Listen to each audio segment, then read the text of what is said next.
kajian morfologi ya. Saya harap teman-teman semuanya dalam kondisi baik sehingga bisa menyimak paparan dari saya tentunya dengan maksimal sehingga memahaminya juga dengan baik, menguasai materi juga dengan baik pula. Oke. Ngomong-ngomong materinya apa ya?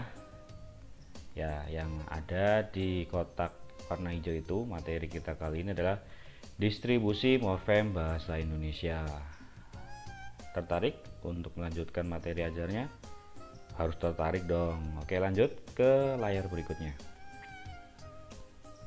Oke, materi kita hari ini adalah ini 4 ya, distribusi morfem imbuhan, distribusi morfem ulang, distribusi morfem majemuk, dan ringkasannya. Ada 3 sub materi ya. Ayo lanjut aja untuk materi yang pertama, distribusi morfem imbuhan. Nah, sebelum masuk ke sana, saya ingin mengantar teman-teman bahwa distribusi morfem yang 3 itu sangat dipengaruhi oleh kehadiran bentuk lain ya, karena afiksasi, kata ulang, dan pemajumukan. Ini merujuk atau mengacu ke materi sebelumnya ya. Nah, diingat kembali agar memahami materi yang hari ini bisa lebih cepat, lebih hebat, dan lebih cermat. Siap? Ya, materi pertama adalah distribusi morfem imbuhan.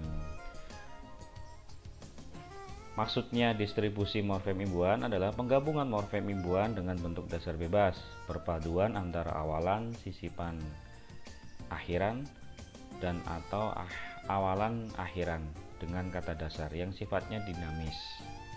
Sifatnya dinamis itu kata tunggal atau kata dasar yang sering kita baca itu bisa diimbuhi oleh apapun, baik afik ya, afik berme awalan, al-amr itu sisipan, akhiran ikan atau awalan akhiran ya, ke an, per an, mekan, mei, seperti itu.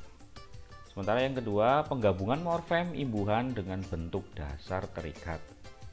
Sama pengertiannya, perpaduan antara awalan, sisipan, akhiran, dan awalan akhiran dengan kata dasar yang statis. Maksudnya kata dasar yang tidak fleksibel ya, hanya bisa diimbuhi oleh afiks tertentu saja. Nah, apa saja contohnya? Ini buat tugas teman-teman, pengayaan teman-teman untuk mencari contoh kata dasar apa yang sulit atau tidak fleksibel ketika diafiksasi. Gitu ya. Oke, materi selanjutnya adalah distribusi morfem ulang. Ya. Yang pertama, penggabungan morfem ulang dengan bentuk bebas tunggal. Contohnya, bentuk bebas tunggalnya adalah buku. Kemudian distribusi morfem ulangnya menjadi buku-buku. Ya, bebas tunggal itu belum diberi imbuhan apapun ya, belum ada afiksasi apapun. Buku menjadi buku-buku. Sementara yang kedua adalah penggabungan morfem ulang dengan bentuk bebas kompleks. Contoh bebas kompleks, kebaikan ya. Lihat. Distribusi morfem ulangnya menjadi kebaikan-kebaikan. Bebas kompleks maksudnya kata dasar yang sudah diberi imbuhan. Kalau contoh di sini kata dasarnya kan baik, sudah diberi imbuhan awalan ke dan akhiran an. Gitu, cukup simpel kan? Harusnya lebih paham, lebih cepat paham ya. Oke, lanjut ke materi berikutnya. Distribusi morfem majemuk. Ya. Penjelasannya adalah penggabungan morfem majemuk dengan bentuk bebas. Contohnya rumah sakit, kamar mandi, roti bakar. Jadi kata majemuk yang sering kita baca, yang sering kita dengar gitu ya. Sementara penjelasan yang kedua, penggabungan morfem majemuk dengan bentuk terikat. Ya, basah kuyup, nah, kuyupnya ini, tua bangka, kata bangkanya, cantik jelita, jelita ya. Jadi kuyup, bangka, jelita, dia bentuk terikat, harus mengikuti pasangan katanya ya. Kuyup itu harus mengikuti basah, termasuk jelita perlu mengikuti cantik agar memiliki makna ya. Ketika dia sendiri dalam sebuah kata sendiri dia tidak memiliki makna. Nah, fenomena bahasa ini yang harus memiliki pasangan, yang harus mengikuti pasangan disebut dengan morfem unik ya. Begitu. Jadi teman-teman bisa mencari contoh lain baik yang bentuk bebas maupun bentuk terikat. Sudah jelas ya. Ini persis contoh di materi sebelumnya yang morfem proses pemajemukan atau komposisi. Masih ingat ya? Tentunya harus masih ingat. Selanjutnya adalah ringkasan materi ya. Ada 3 hal yang perlu saya sampaikan. Distribusi morfem sangat dipengaruhi oleh afiksasi, kata ulang, dan pemajemukan. Tadi sudah ya. Yang kedua, distribusi morfem ya berangkat dari pengaruhnya itu menjadikan distribusi morfem terdiri dari 3 tentunya.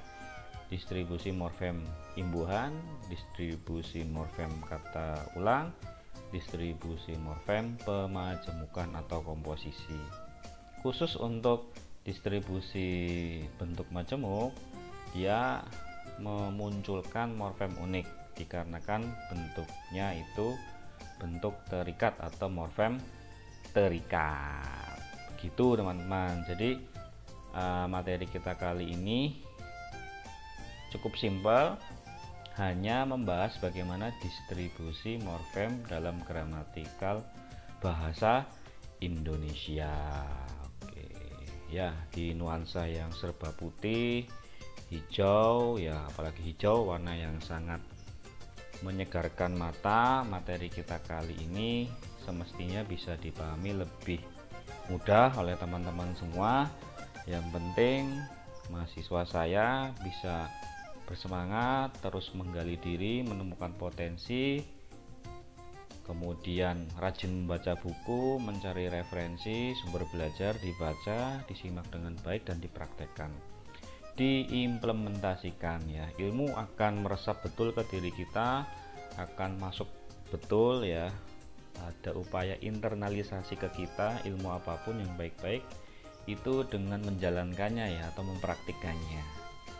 Termasuk di mata kuliah ini ya, di materi ajar ini, khusus kajian morfologi ini juga seperti itu teman-teman. Setelah saya beri materi juga perlu mencoba mencari contoh, mempraktikkan bagaimana teori, apakah relevan dengan contoh-contoh di dalam teks atau bacaan yang teman-teman simak, seperti itu.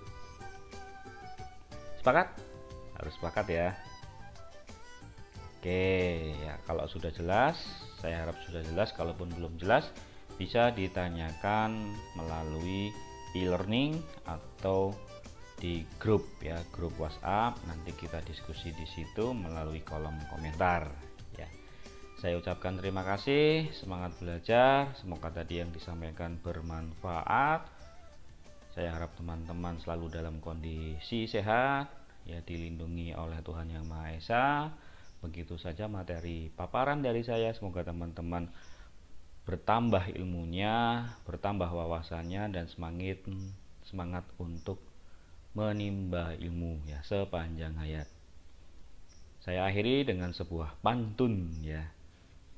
Burung irian, burung cendrawasih. Cukup sekian dan terima kasih. Begitu saja teman-teman, saya akhiri. Akhir kata, akhir kalam. Wassalamualaikum warahmatullahi wabarakatuh. Salam sehat, salam semangat. Terima kasih.